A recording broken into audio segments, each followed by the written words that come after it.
Hi, welcome to another video. Today I'm going to show you how to produce a sine wave with a microcontroller. This sine wave, running at 13 Hz, is being produced by a PIC 16F877 running at 16 MHz. The scope doesn't seem to like triggering. There's a bit of jitter there. This PIC is running on a resonator, not a crystal controlled oscillator. So I guess that's why we've got a bit of jitter. And this is the microcontroller. So I'm using port D, which has got 8 pins. I've got an R2R resistor ladder. R2R meaning you take a resistor, in this case it's 1K, put a 1K in some places and a 2K in the other, so R2R. So the 2R is a resistor of twice the value of the R. So I've got 2K resistors coming off each port pin, 8 of them, and then they're all joined together with a 1K. In case you haven't seen any of my previous videos, I'll go through the very basics. Down this bottom left hand corner, there's a magnet, there's a coil. If you pass a magnet next to a coil, you will induce a voltage. If you spin that magnet continuously, you will get a varying voltage. So as the North Pole approaches the magnet, the voltage will start to build, and that voltage amplitude can be measured using the sine function on a calculator. As I've mentioned in previous videos, the sine has an amplitude, the cosine does not. So this is at 0 degrees, and you can see the South Pole, North Pole. As you start rotating the magnet, say 20 degrees, this magnet starts inducing a voltage into this coil, and the voltage can be seen here with these blue lines. At 90 degrees, we will have the maximum power. As the North Pole passes the coil, the voltage starts dropping off, so the power starts coming down. So we've got 0 degrees, 20, 90, then round to 180. As the South Pole starts coming near the coil, the voltage will start going negative, and it just keeps on repeating. So at 270 degrees, the South Pole adjacent to the coil, we have the maximum negative going voltage, and then it continues round and ends up where you started, at 360 degrees or 0 degrees. That's the voltage beginning here, getting larger. This is the largest positive going signal, is 1, and the largest negative going signal is -1.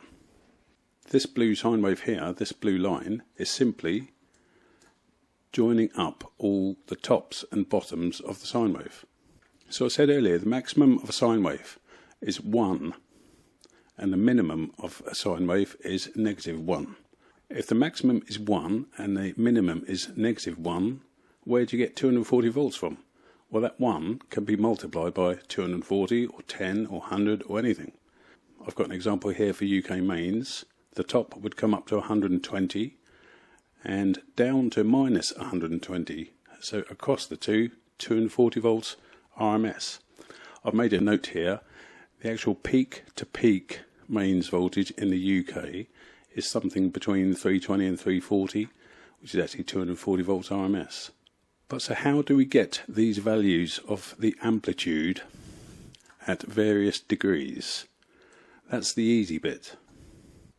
Bring up Windows Calculator or your mobile phone. Turn your phone sideways, it will come up Scientific Calculator. So go to Scientific. So at 0 degrees, so 0, trigonometry, sine, we have nothing. So we've got no voltage at 0 degrees. Let's go 10 degrees. 10 degrees, the sine of 10 degrees, sine, 0.1736 of 1. 20 degrees, sine, 0.34. 30 degrees, sine, 0.5. So that's important. At 30 degrees, we have already reached half the amplitude of the sine wave, just at 30 degrees. 40 degrees, sine, 0.64. 50 degrees, 0.76. Let's jump to 80 degrees, sine, 0.98. and 90 degrees, which is the very top, the peak, 90 degrees, 1. So now with Windows Calculator and programming a PIC microcontroller, you can choose your steps, whether you want it in single degrees or 5 degrees, 10 degrees. The more steps you have, the more accurate the sine wave. So let's put in 130 degrees, 130 sine, 0.76. You can see it's just the opposite, it's coming back down. So let's try here, 180 degrees, 180 sine is nothing. Let's drop down to 270, so 270 degrees sine, -1. That's the maximum negative going value, and then it comes back up to 0 again, 360 degrees or 0, and then the cycle repeats. So it's knowing you can use Windows Calculator or your mobile phone to find the value of this sine at a specific angle.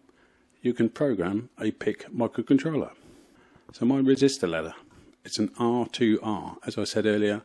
So we've got 1K resistors here and then 2K coming off each port pin. And to try and make sense of that, so R2R, if these are 1K, this resistor on the inside has to be 2R, or 2 times the value of this resistor. So 2K, 2K, 2K. In my case, I've got 2 1Ks strung together. So 2 there, 2 there, 2 there. From the least significant bit 0 on port D I'm using, you tie 1K to ground. And then the most significant bit, up at bit 7, port D, you've got another 1K resistor and then out. And if you want to get rid of the steps, you can just put a capacitor there. So today I've got a 2 or 3 microfarad, which is fine for 50 or 60 hertz. If you want to speed things up, you need to reduce the value of this capacitor. So this example here with 8 port pins, digital to analog converter, converting our digital signal to an analog varying voltage. And just for reference, in case you've forgotten, a cosine has no amplitude. The cosine goes left and right. The sine goes up and down. So before I come off this computer, let me show you one example. So what is the sine at 20 degrees? So 20 sine, 0.34. Well, 0.34 isn't going to give me much voltage on a PIC microcontroller or any microcontroller. So what you do, you multiply it by 100. All of a sudden, you've got a value of 34. Now if I show you my code, there's 2 methods. I'll show you both methods. In microelectronica, you've got the sine E function. It takes the value of a sine. If I start again, so 20 degrees sine. This sine E takes this 0.34, multiplies it by 1000 equals 342.02, and it rounds it to the nearest integer. So this would give me a value of 342. In case you're not using Microelectronica's IDE, I've done a table up here, a lookup table. So rather than multiplying by 1000, I've simply multiplied by 100. So if we divide by 10, well, that's the same as multiplying by 100, so 34.2. And since I want the voltage going positive and negative, I've started with a port value of half the value of the port, so 127. Give me 127 or 128, I chose 127. So this is 0 degrees, and then 10, 20, 30, 40, 50, 60, 70, 80, 90, 100, 110, 120, 130, 140, 150, 160, 170, 180. 180 degrees, we're back down here, we're back down to the midline, then it starts going negative. 110, 93, 77, 63, 50, 40. I was actually looking at this figure here, 33. I was subtracting 127, but that is actually the 20 degree mark. If I show you, so that should be 34, not 33. So 20 degrees sine multiplied by 100. Yeah, that should have been rounded up to 34 here. So that's 20 degrees.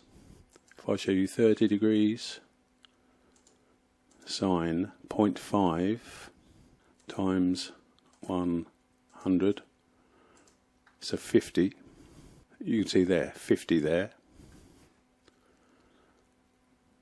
That was a 30 degrees. Let's go 50 degrees sine 0.76 so times 100 equals 76.6, and I've rounded that up to 77.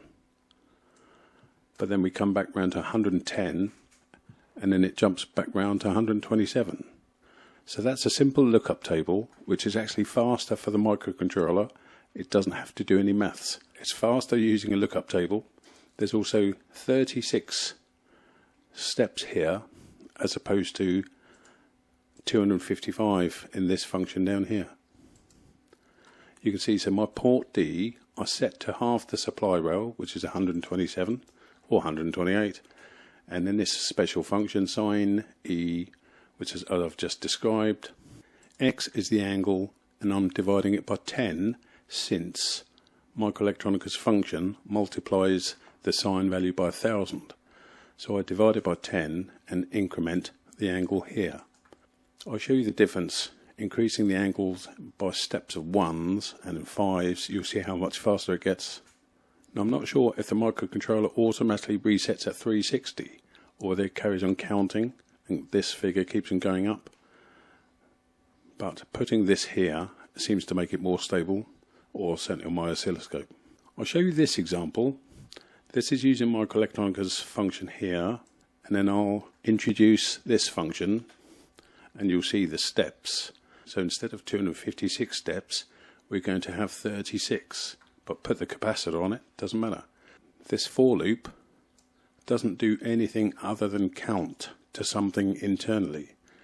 And you'll see up here, I've got an integer for delay. And as an example, when this PIC was running at 4 megs, it was counting to 30 to give me 60 Hertz. Now it's running at 16 megahertz. It has to count to 165 to give me 60 Hertz.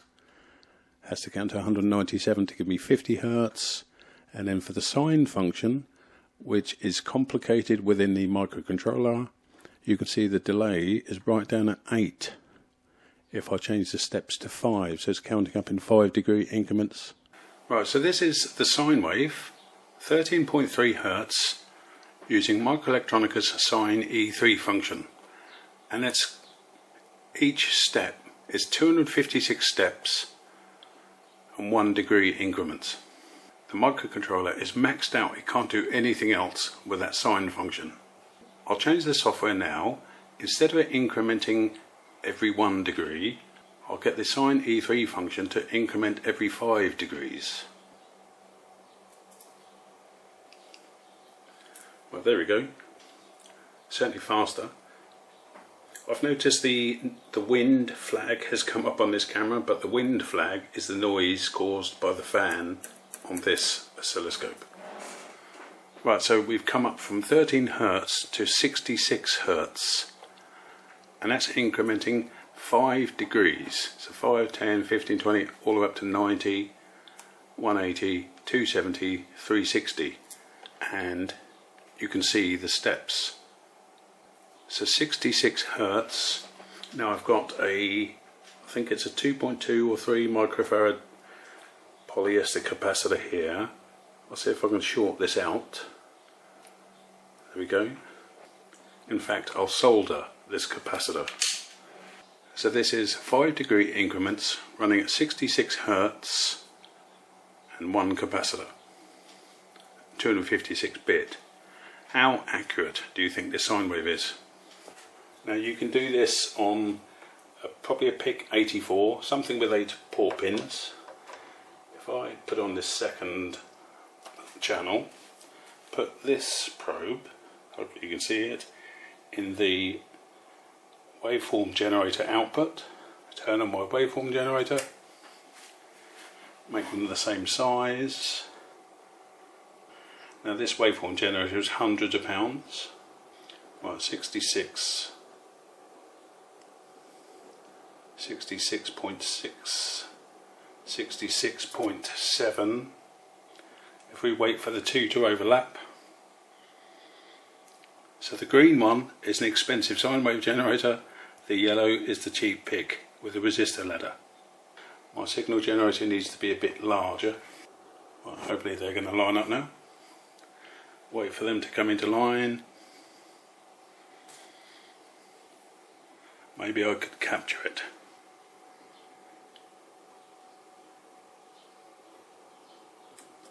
There we go, that's captured. I think the green one's still a touch high, but, so if I show you, there's the green.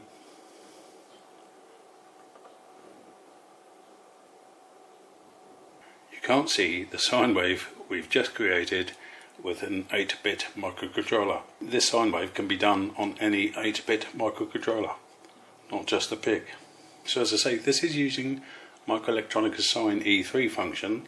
Now let me change this to the lookup table, and I've already shown you I've got specific delays for 50 and 60 Hertz in case you want to make your own pure sine wave inverter.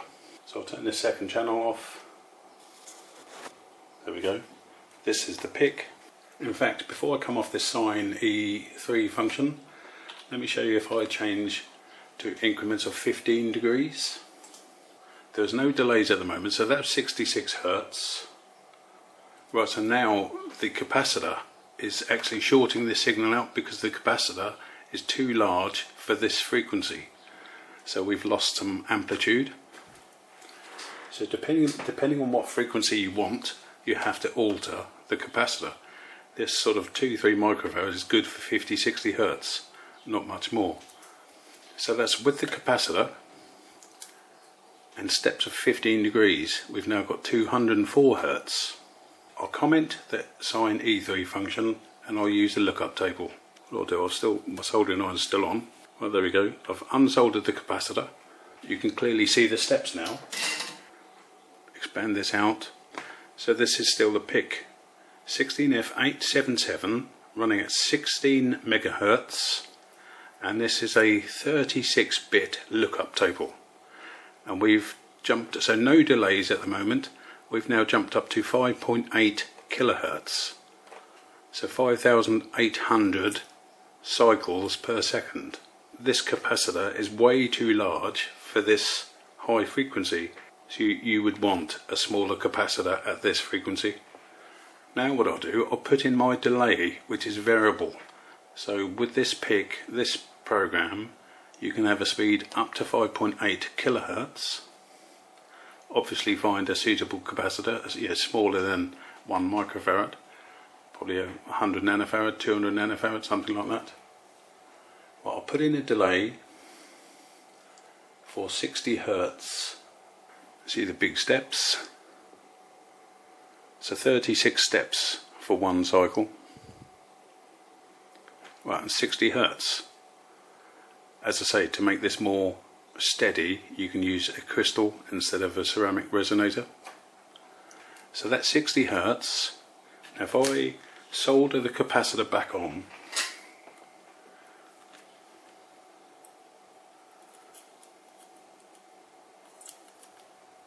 I can leave it turned on because I desoldered the ground side of the capacitor. There we are. So 60 Hertz. Shall we try the waveform generator again with these 36 steps? So waveform generator, frequency, I want 60 Hertz. So somewhere there.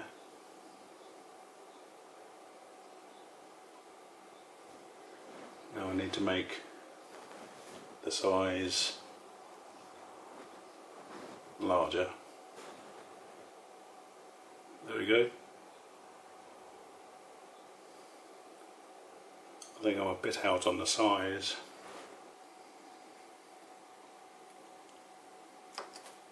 I missed it. The green Sinewave is an expensive Sinewave generator from this scope software, and the yellow is a 36-step Sinewave generator made from the actual values of a sine, rounded to the nearest whole number, and then smoothed with a random capacitor. See if I can capture that again.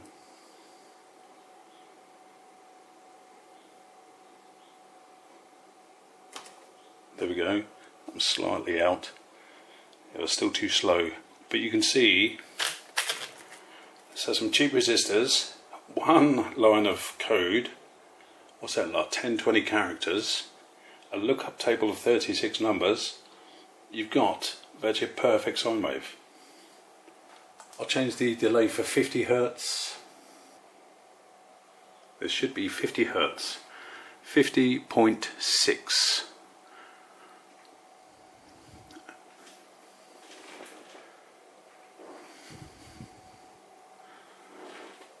So if you've got a microcontroller with 8 port pins, buy yourself some resistors, 100 ohm, 1K, 500 ohm, doesn't matter. String them together in a resistor ladder. You can make yourself a pretty decent sine wave with some very simple maths, as I've just shown you, and get a very accurate sine wave. No messing about with PWMs, pulse width modulation and charging capacitors, having to get that capacitor spot on. And with my time delay, you can have from 10 Hertz if you want. On this particular chip with the lookup table, you can have nearly 6 kilohertz. I think it's fantastic. There's one last look.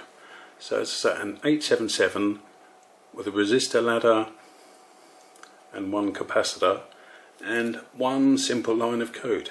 As I say, I'll put the code in the show more. If you want to donate a coffee, the link is also in the show more. This is a PIC microcontroller. I'm using Microelectronica's MicroC Pro for PIC IDE and their external programmer. So now you know everything about a sine wave and how to make one yourself. Hopefully you found this interesting. Thanks for watching.